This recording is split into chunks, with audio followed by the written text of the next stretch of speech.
Hello everyone, and welcome to this week's episode of Spinning Plates. First up today we have The Tales of a Server by Interesting Fun 5585. Hey everyone, this is a rant about all the crazy things I have seen working as a server. Listen at your own discretion. So I work at a historic restaurant in a historic town, which obviously attracts thousands of tourists in a single weekend, especially in October, when the weather cools down and the whole stinking town decorates for Halloween.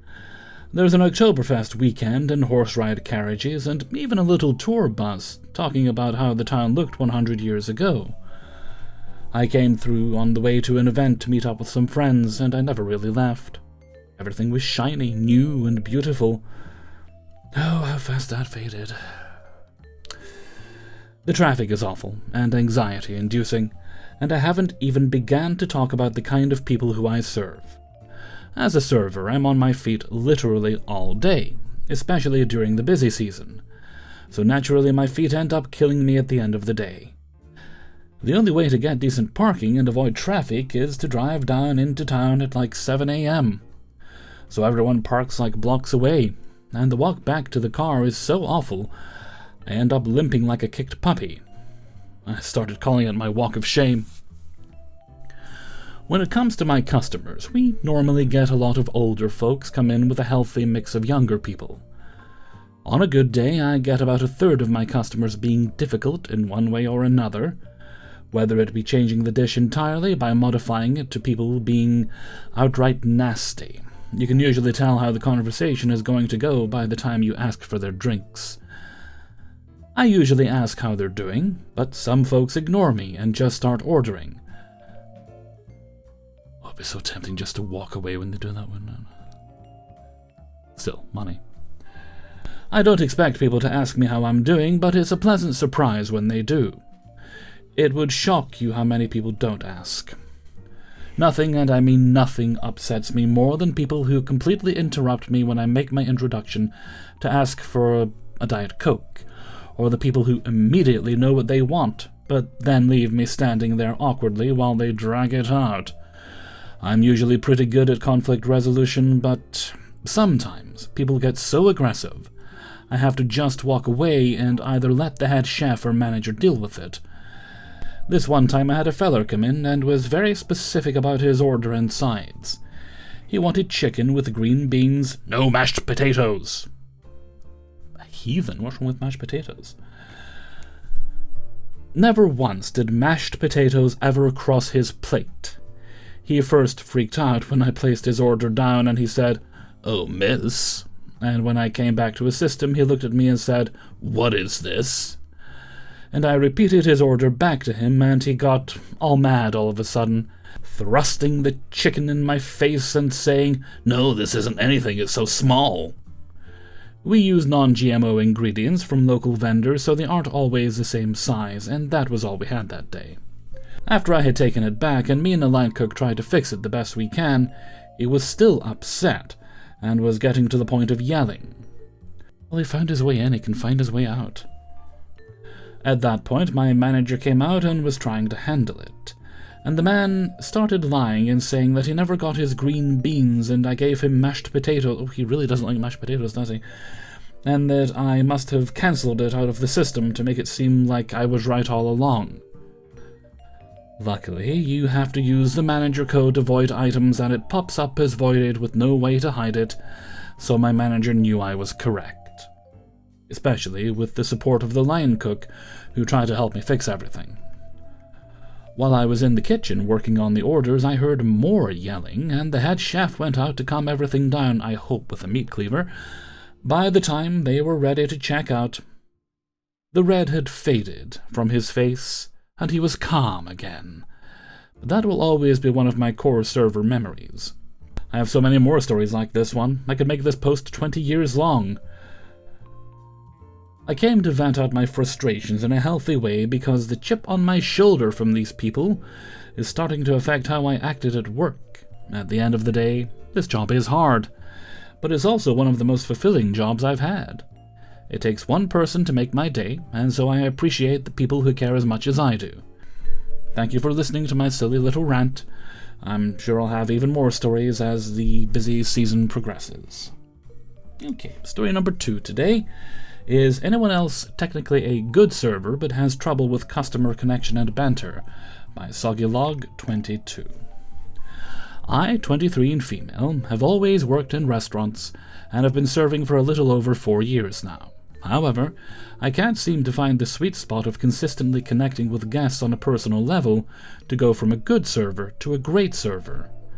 I am technically very good at my job. I almost never make mistakes, I'm very knowledgeable about the menu and wine pairings, and I'm very efficient. However, I truly don't have the banter and quick-wittedness that my other coworkers seem to have with their guests. I will joke around from time to time, and when it lands, that's great. But when it doesn't, I bomb, so I usually just play it safe. I am one of the youngest servers at my restaurant, and I am surrounded by career servers who are incredible at establishing regulars, seem to get one outlandishly large tip a night, and consistently get positive reviews about their personality. In general, I would say I come across as a sweet girl, who might be a little awkward but always has a smile on her face and is willing to help. When it comes to interacting with tables, I just can't find a style of serving that consistently lands with clientele. Am I just not built to be a server, or can I change? I am in college and making more money than my friends with salaried jobs. I love my co-workers and the hours, but I just lack the conversational skills that could be making me better money. Additional info. I know there are certain things I could do differently to make more money. However, in order to have a good work-life balance, I must have autonomy over myself as a human being at work. I never entertain flirty or pervy men, no one should. If a customer is very rude to me, rare but happens occasionally, I do not serve them. I will give the rest of their party exceptional service and ignore them for the rest of the stay, regardless if they look like they're picking up the bill. Sounds like you know exactly how to work people. Telling white lies to the table to make them like me more does not come naturally to me. I am trying to work on that, but could use some tips. Story number 3, last day at job.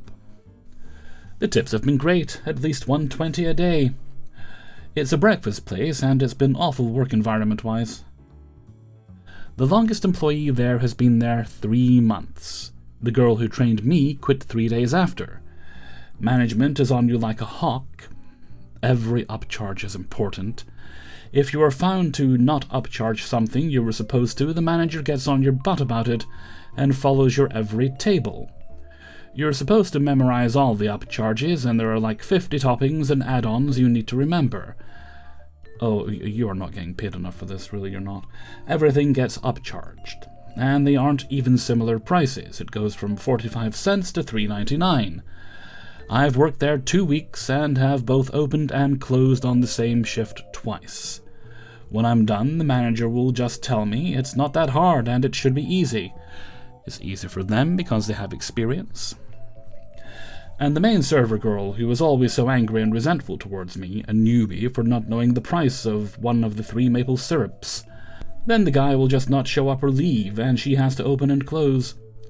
They aren't romantically involved at all, she just hates all the women that work there. She talks badly about most of the women. One of those bitches. Today, I basically did things as clean as possible. Repeated everything back, checked in on tables, greeted tables in a timely manner. The main server girl was so mean to me because I sat her 1 table out of her section. It was right next to her section, and she didn't have any other tables at the time. I asked her if it was okay or if I should take it, and she could get the next. I told her it was up to her, but they were being annoying about the table they wanted, so I let them have that one. She was so angry and told me I was stupid for not being able to read the map of the tables in front of me. I told her it was their choice again, but she insisted I was stupid and I need to think. She was rude to me the whole rest of the day.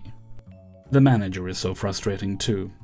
I remember I opened and closed on my first week, because the guy there was hungover and needed to go home. Not your problem. And I did everything perfect except, I don't know, I was supposed to upcharge for a side of cinnamon, which was 79 cents. Again, there is no button, you just open item and memorize all the prices and upcharges. The manager was so mad at me that she made sure to walk with me to every table and make sure I did things perfect. And what work was she not doing while doing that, I wonder? She told me by now I should get it, and I'm not showing that I am a good server at all. Again, week 1, opened and closed alone. Did not upcharge 79 cents. Anyways, got my check, and on my way out, I told that meaner server that she better get used to opening and closing alone because it's my last day. Excellent. She was previously thankful, as I was the only one helping her open or close it all. She used to always do both because her homeboy would leave when he wasn't supposed to. Well, I'm glad you're no longer working there, because my advice would have been stay there until you get something else. But you don't need to worry about that now. Story number 4. Publicly yelled at by coworker for nitpicking over things managers have been cracking down on lately. By statistician Hot 7289. Acknowledging that this is mostly event post, but need to put it somewhere. I work at a small wine bar where at most we'll have 2 to 4 people staffed per shift. Tonight it was just me and one other guy who started at the same time as me about 6 weeks ago.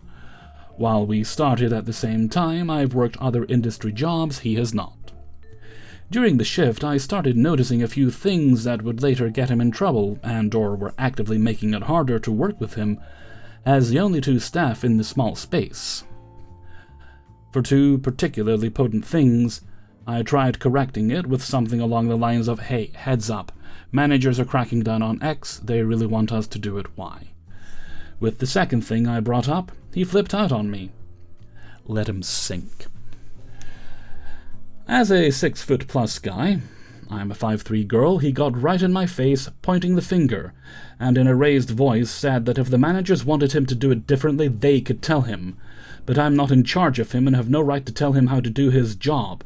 He then went on to say that when he is serving the customer, it's his decision how to handle it, and I just need to deal with it, because what he says goes with how he wants to deal with these things.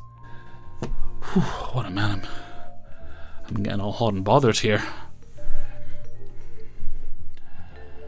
He did this at the bar in front of customers. It was intimidating, demoralizing, and utterly humiliating.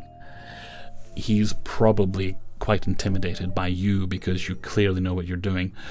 The scariest thing a woman can do to a man like that, don't blink. Don't let him intimidate you. Trust me, tiny little women standing up to big men is terrifying. They hate that. The rest of the shift, we basically avoided each other until he cut himself early. Good, I hope he bled. Oh, no. Not that kind of cutting.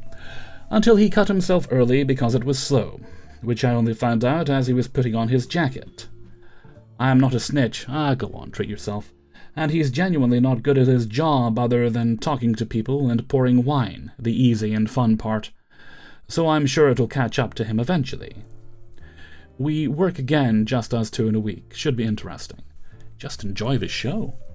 For context, the 2 things I brought up to him were, 1, consistently running the only dishwasher part full. Not only are we told to only run it full, it's hella annoying not to. Our dishwasher only fits 16 glasses at a time. And when we're running it, cooling it, polishing, dirty glasses stack up, making the space crowded, tough to work in, and visually dirty.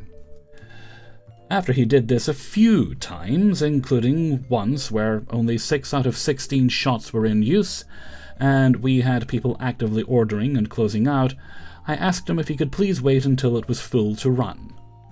Sure enough, next time 3 shots were empty, and there were at least 6 dirty glasses to slide. When I opened it up after it was done, he shot me a look and said, "It's only 3 empty slots, it's full, don't nag me." 2, letting people take glasses they shouldn't. We have a policy that if you want to drink wine away from the bar, you can either use a plastic cup or give us an ID until the glass is returned. Part of this is that the red wine to go always goes in white wine glasses. Red glasses are much more delicate and we have fewer of them. And we only give takeaway water in plastic cups, never in our handmade glass ones. It's not a huge error, but I saw someone walk away with a glass water cup for an ID, and after the customer was taken care of discreetly, brought-up managers have been getting stricter on this policy. That's what triggered the public "It's My Decision" episode. Look, if he's doing things that are going to cause problems for you, that'll get you in trouble, then snitch, okay? There's nothing wrong with covering your butt, right? You don't have to feel bad about getting this little weasel in trouble. As far as the rest, just relax. Enjoy the show. Let him screw up, and eventually he's going to get fired. I mean, if he's already disobeying the rules this far into it, there's going to be other things he's doing that you probably haven't noticed, and he'll eventually get screwed, and you'll be fine. But you take care of yourself. Fifth and final story today is 10 years in and I'm finally done. I've been in the industry for 11 years, 7 of those as the head chef at my own restaurant, and I finally made the decision to get out. All of you know the struggle, the long hours, the clientele, the ever-changing food prices, the heat, and the unfortunate amount of the workforce having addictions, and just the overall hustle of the food industry. It's an incredibly overworked field with an even more incredibly underpaid workforce. I worked 12 hours, 5 to 6 days a week, and on every weekend for the last decade, and more than ever was feeling so unfulfilled, uninspired, and to put it bluntly, burnt out, and so far out of love with the food industry. I held on, remembering the fun I had traveling the US and experiencing all types of different cultures' food while in culinary school. How new and exciting things were, and just the overall bright-eyed, rose-colored lenses I had of the food industry. And it really quickly became muddled by the reality of the industry. Though I have made lifelong friends, I consider like family, the constant exposure to people at their lowest has wore on my mental. The constant training of new hires with a revolving door of new hires has left me exhausted. And the customer is always right attitude has damn near made me lose my mind entirely. It seems like some people come to restaurants just to crap on the staff and be as difficult and ignorant as possible, just because they are guests. Then you add on all the financial aspects of things, and the networking and communications with food vendors, local groups, and schools. It started becoming so little about the food and started becoming about any and everything else but food. Town politics, who's doing the most for the schools and other programs, meetings, hunting for the most reasonable food vendors and ordering from 3 or 4 different food vendors a week, just so you can continue to pay your staff what they deserve, and a laundry list of other things. So after a lot of reflection, I realized I hadn't fallen out of love with cooking. I fell out of love with the industry, and it was time to hang it up. I applied for some IT jobs and landed one. I'm 1 month in now, and for the first time in nearly a decade, I still have daylight when I'm done with work. I have a life on weekends now. I have time to do whatever I want after work, and the workload. I feel like I'm just killing time most of the day because I'm so used to going 0 to 100 from the moment I walk in the doors to the moment I lock the doors at night. I will miss the artistic expression of menu making and recipe crafting, where I can share it with a community. But other than that, I think cooking at home will bring me all the joy I need. I love my loyal customers and friends I've made over the years, but truthfully, I wish I had made this decision sooner. Somewhere along the line, I lost my ability to separate work and personal life. My life was a restaurant, and I feel my personal life suffered greatly because of the commitment I made to the industry. To those who have made it over a decade, I salute you.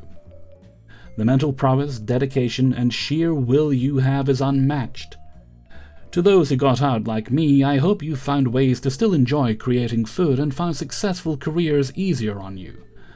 And to those in the industry and unsure if this is the life you want to live forever, you can make a wonderful living in the industry, but the flip side of the coin is, it can be just as bad as it is good for the next person.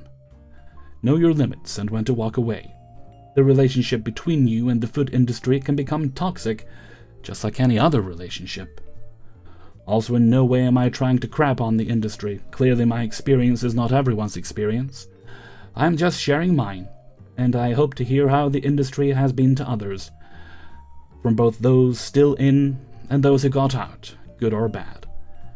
Have you considered a career in writing? Because you'll note there wasn't one single cut during that. That flowed very, very well.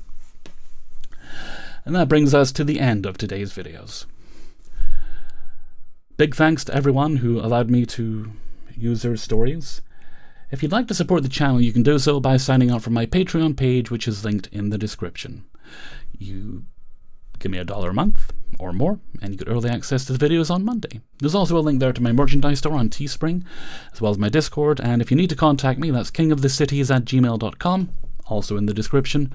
If you need a shout out, if you have any business inquiries, or you want to send in a story. But for now, I'm going to head off. Well, not really, I've got one more video to create, and it's been one of those tough weeks. So until next time, thank you very much for watching, and take very good care of yourselves.